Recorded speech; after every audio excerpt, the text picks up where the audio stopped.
Thousands of Syrian refugees fleeing war in their homeland could have a reason to hope. The Obama administration is set to open its doors to desperate refugees facing reluctance from European countries to grant them asylum.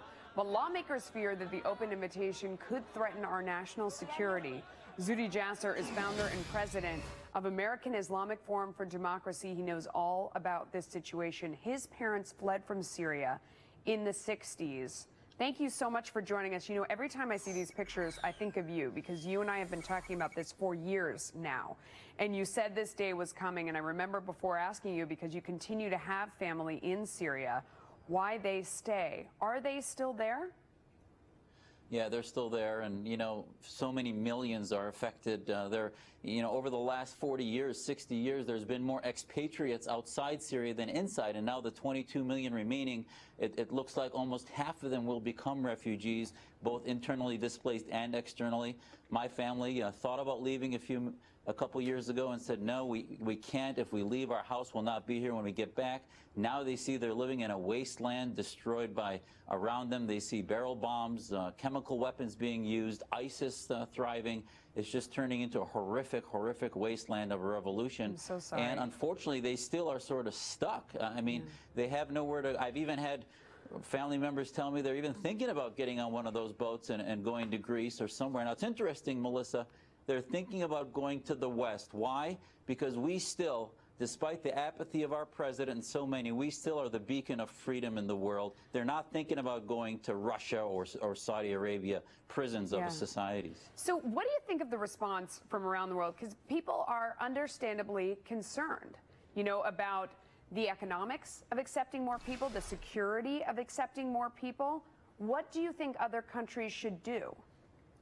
Well, the first thing is security. Absolutely, there will be jihadists that try to exploit this and try to come here. If you look at the terror attacks in the West, most of them were done by homegrown terrorists and not by refugees. But having said that, to hear the State Department say that we have no way to filter for jihadists is absurd. If they were working with reform-minded organizations, anti-jihadists, anti-Islamists like ourselves, we would be able to tell them how to do that. But unfortunately, they're hamstrung. They just sort of bring them all in. Yes, there is a threat. But the bigger threat, Melissa, is continuing to change the narrative to where we say we won't help them, we're going to close our doors, not be the beacon of freedom that was that way for World War II refugees, for Vietnamese refugees. I mean, every war in history, the West has provided some solace for those seeking freedom, and we can still do that in a smart way, but not over the top where we just sort of let everybody come quickly. Let me ask you about the other conversation that's going on right now. And of course, when people look at these pictures, they start with the blame game.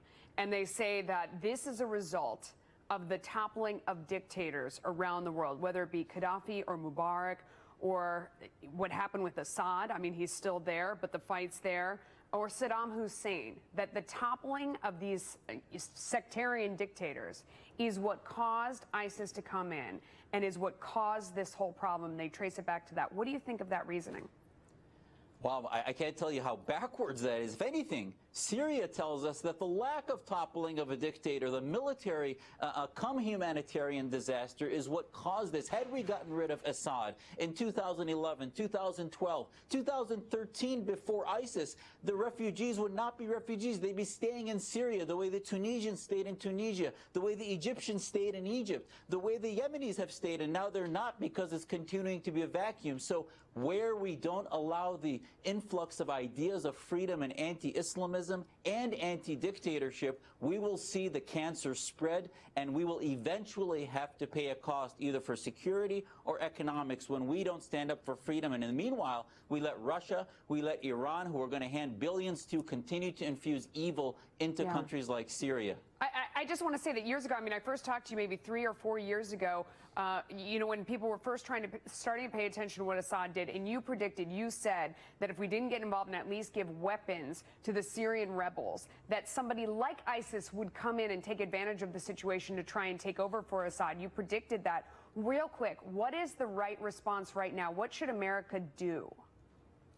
Continue to have a strategy to get rid of Assad, to decimate ISIS, to try to help more than 50 but thousands of rebels to begin to take control of Syria away from the Assad military, and also help in a humanitarian way. We don't need boots on the ground. We need a no-fly zone against their helicopters, against their bombs, and then begin to transition them away from the military regime, and then those refugees will have a place to go back to. Zuhdi, you predicted all of this. You have so much insight. Thank you for coming on. We appreciate your time. Anytime. Thanks, Melissa. We're going to give you right now a live